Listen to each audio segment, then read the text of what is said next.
Saoirse a lot clearly, but this kind of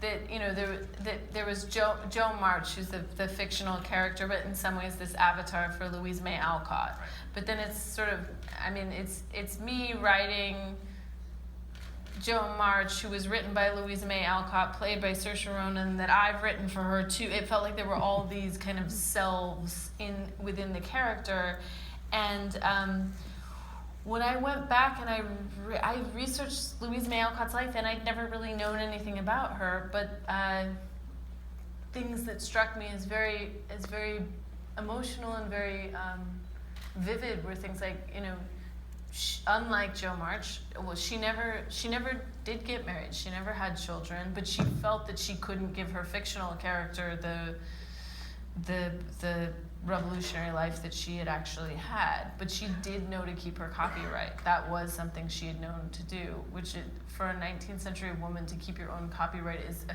astonishing. Yeah. And that's something that writers barely know to do today. So I felt like it just very quickly, that idea of merging these selves of Louisa and Jo was just it was part of my way in, and it was part of what made it so exciting. Absolutely. Amy, as a producer, seeing something like that on the page, were you at all stricken or hesitant to touch Alcott in that way? Or? Greta came and told us that she was going to direct the movie before she'd ever directed anything or written anything. So from the very start, we were in the hands of somebody who had incredible vision for this film, and an incredible confidence and an incredible drive. And she really did get her way into our office and told us she was directing the movie, and truly. But what it was is she had it all. She said the book starts with the sentence, "Christmas won't be Christmas without any presents. How dreadful it is to be poor. I'm going to make this movie about money." I'm going to tell it in these different time frames because I'm interested in memory and the way time passes, and it's going to crescendo at Beth's death, because in childhood people get sick and are well, and in adulthood people get sick and they die. And she said, and the other thing is, we are not going to have Jo marry Professor Bear. And I'm like, we're not? And she's like, no, we are absolutely not.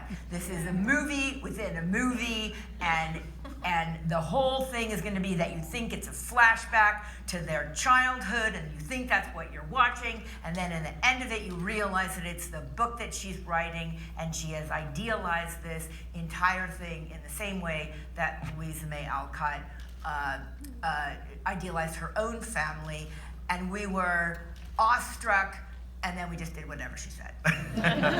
So whatever she gave us, whatever she said, we followed her. She was the Pied Piper. It was astonishing.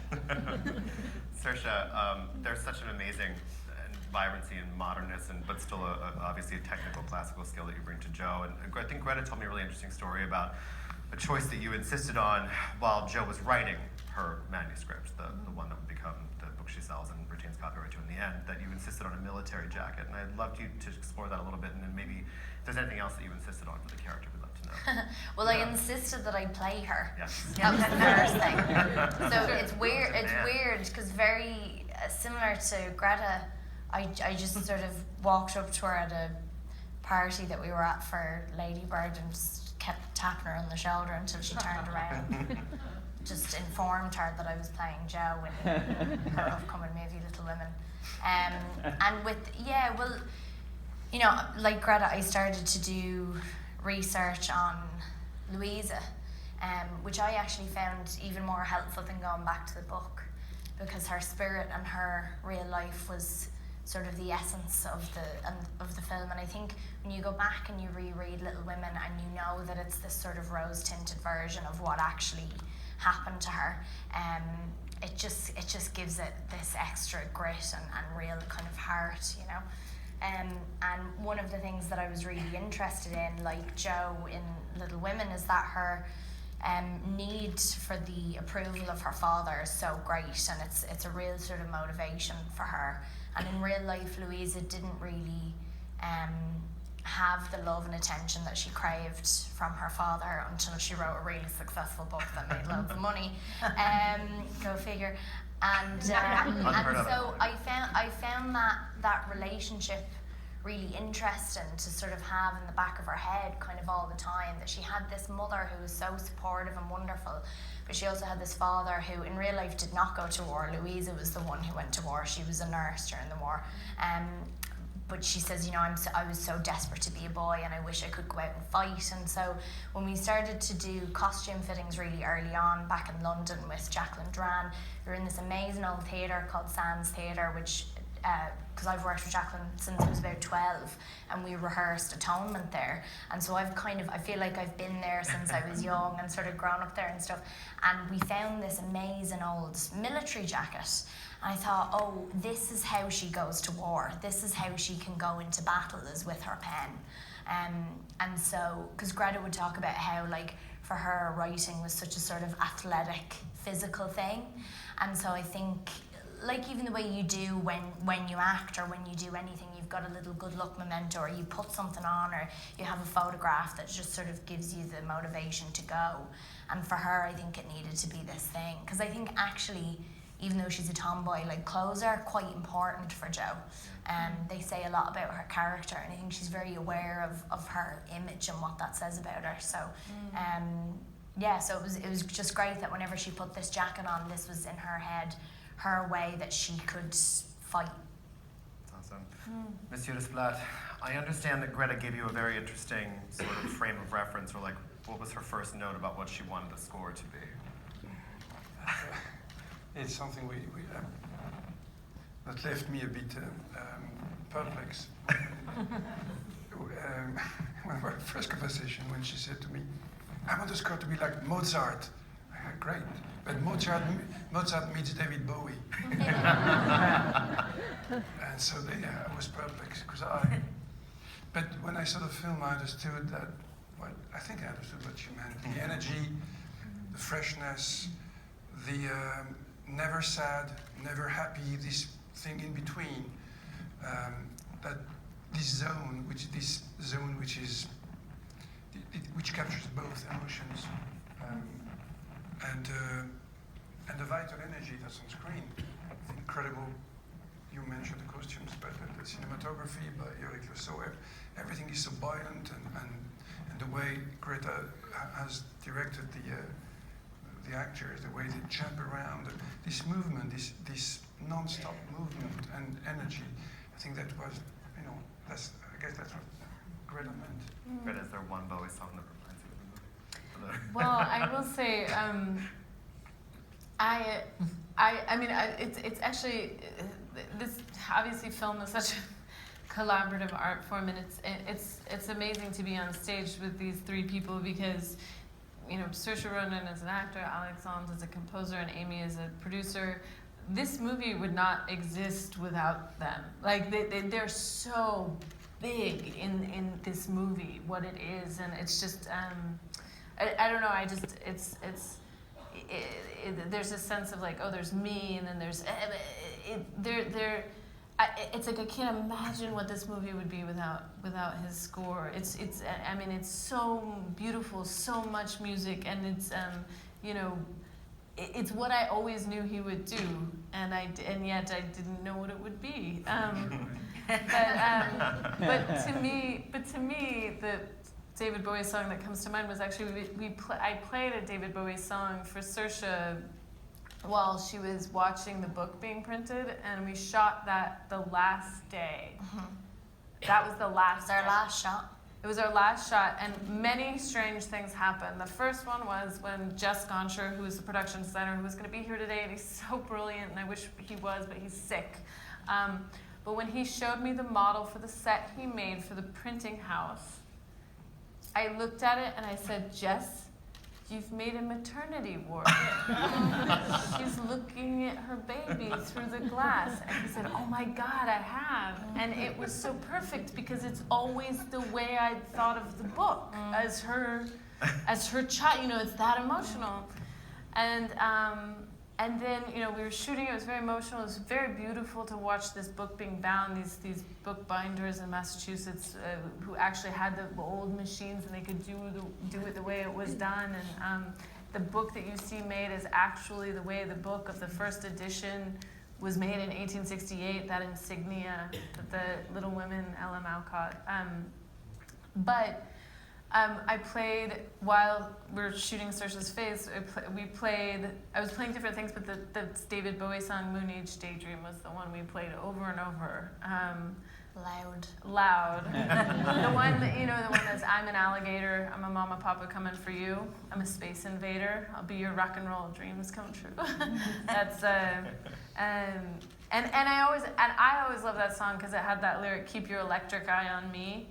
And I always think of Joe as being like, keep your electric eye on me. Like it just, and it was just, and then I saw it in her face, and then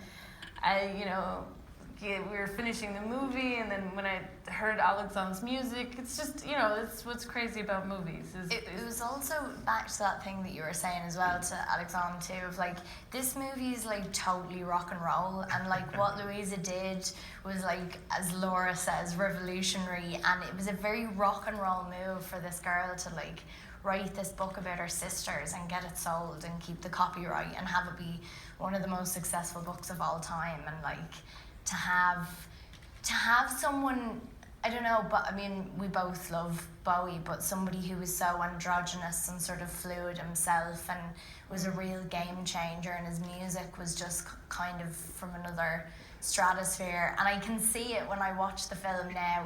I can see myself just listening to Moon Age Daydream and I'm like, fuck yeah, And that's what she's feeling in that moment, and so that's all I think about whenever I watch it. Yeah, it's great. To go a little more narrowly into the actual text, I think that one impressive thing about this adaptation is that the family is really more visceral. Not to speak ill of other adaptations, but there's something really not saintly or polite about this. Like, and I feel like I know them, and you want to like talk smack about one sister with the three other sisters. Like it's kind of like that family dynamic you want to jump in and get down on. So I'm just hoping, what kind of conversations do you hope this film inspires within families, and that's not just sisters, but overall?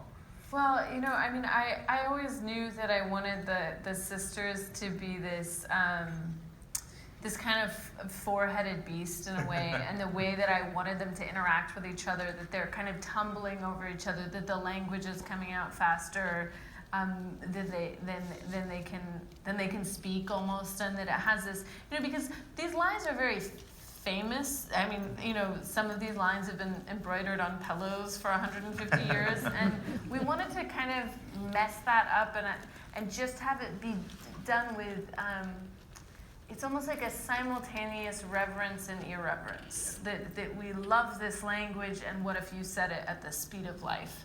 And so I wanted it to feel like that, and I wanted it to be quite physical, and I love the way they're always like touching each other and hitting each other and kissing each other and just getting in each other's space, and each actor was so brilliant in this film, and it was so exciting to watch each one of them find the curly cues of their character. I always think of Eliza, who plays Beth, Eliza Scanlon, who's so wonderful, and we came upon very early in rehearsal that Beth is delighted by how mean her sisters can be to each other. She just can't figure out how to get her jabs in quick enough. So she's just kind of watching everyone's like, they're so mean, and she loves it, And I think that, to me, I just wanted, I certainly wanted people, Alexandre always, he grew up with sisters, and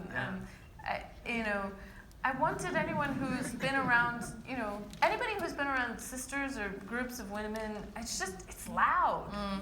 It's so loud. Right. So I wanted sisters or women or men who know women, which is hopefully all of men, to look and be like, oh, that's how they are. That's right. you know, I wanted them to feel like that it's, even though it's 150 years ago, of course, they were just people. Yeah. Alexandre, which characters would your sisters be in the film? Like a Joe, a Beth, an Amy? It's only on video. Yeah, I might be watching. It would be Saoirse and Florence, maybe. Ah, okay. Johnny, it's a fun household. Oh, I And don't Amy, know. you're The fights, the fighting.